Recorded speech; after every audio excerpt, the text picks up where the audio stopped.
Okay, hope everybody is having a good day. I think it's Sunday. Yes, I know it's Sunday. I had some donuts for once, so it was always a nice change. I think I'm back on track. I've done a bunch of Dollar Tree DVDs to fill in my space on this channel, and got some great selections from that. And I'm going to be back to showing the mail that comes in. Got a scout patch here. This is what they call Order the Arrow Flaps. It's not that odd one that I showed. This is Gitchy Gummy 423. The only problem with this one is that there's a staple mark here, like an old rusted staple stain there. I can feel an indentation right there as well. This is the wrong patch. So I messaged the seller and said, hey, this is the wrong patch. How do I know it's the wrong patch?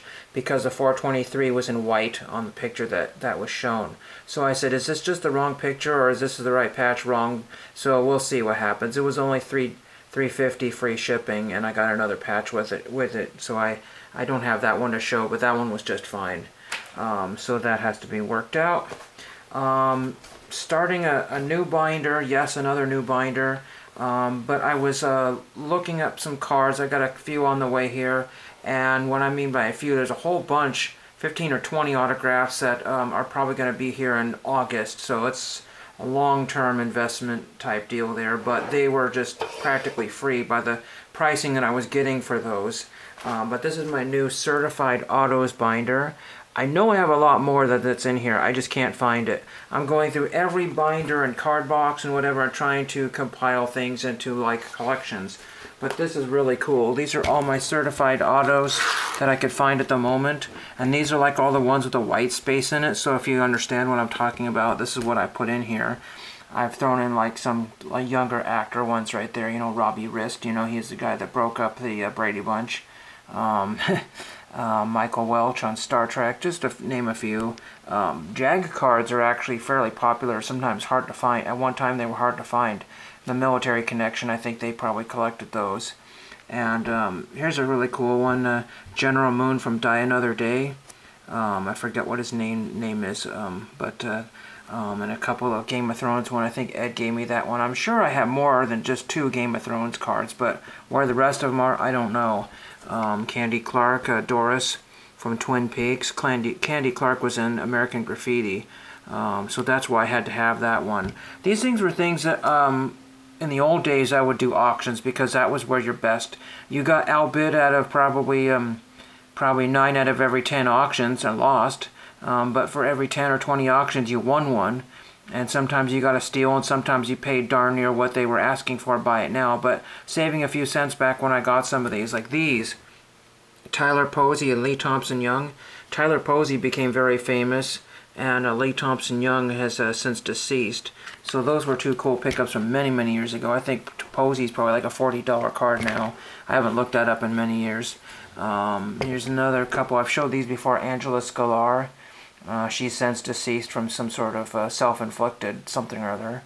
And Patrick Bauchau, I'm not how to pronounce that. I've heard of him. Another 007.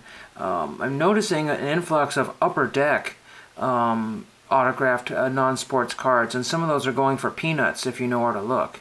What else we have here? These overseas ones are just really cool, even if you just get some of the minor characters, but the cheapest ones are like $10, $20 for some of the cheapest ones, plus shipping. Here's Philip Madoc in the Avengers. And the Prisoner ones, I wanted to get more of those. I was really trying to get some of those. I got Mark Eden. I'm not sure if he just passed away. Ellen White, I don't know much about him. I don't know how limited these were, but these were put out by, Cards Incorporated. Some of these were Unstoppable Cards, Strictly Ink, Rittenhouse, number of, one of my favorite ones here is this Tim Thomerson, The Mighty Meleager. He was in The Wrong Guys, one of my favorite movies. Rose Keegan. Somebody just had zillions of those, and I bought one. It was like $1 or something plus shipping. That was in the old days. Jeannie Cooper, one of my only Twilight Zone cards. I may actually have a few more. Here's Philip Pine in The Outer Limits. Marcia Strassman, she's since passed away, on Highlander. I thought I had another Highlander, but I might have sold it or gotten rid of it. And Douglas Wilmer I believe he played Sherlock Holmes in some television production. I'm 100% sure. That's why I grabbed that one for that connection. And can you believe that that's all I have after all these years? I have some other, certified things, but they're, sports or other sports or what have you. But I know I have a lot more.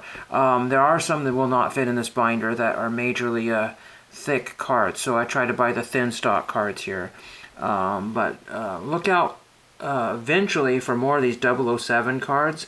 I picked up a few more of those, even some of the actors that are deceased. And then I thought I had some X-Files cards, which I can't seem to find at the moment. And look out for some X-Files cards in the future on this channel here. So just let me know if you have any kind of binder collection like this, or put them in hard sleeves, top loaders, or what you're doing. But I think this is a great way to display. Don't be that guy who pays. I do have a couple that I paid $5 a piece for, and that's really about what you can expect on eBay. If you're lucky enough, you could get the whole card for $5. Sometimes you got to pay $1 to $5 for shipping, so you might be $10 or $15, $20 for that card. 3 autographs, bare minimum, are looking about $20 for 3 autographs. So if you do your homework, you'll find some really, really cool stuff, even as low as $1. And if you can get from the same seller via auction, it might be the only one. The interesting thing about these is that some of them sell really well due to the picture on the front. Some of them, because they're the only one currently on eBay, somebody will pop and hit $10. Maybe it's not their favorite actor, but maybe they're just collecting all the 007 cards, like people like Ed, who's collecting all the Games of Thrones cards, and just picking them up when they can find them. And that doesn't mean that they're getting it for the cheapest price. They're just buying whatever. So you might see one that's $5 plus $5 for shipping, and somebody bought that. Or you might see one $10, free shipping, and say, oh wow, free shipping, and they might be buying more from that seller.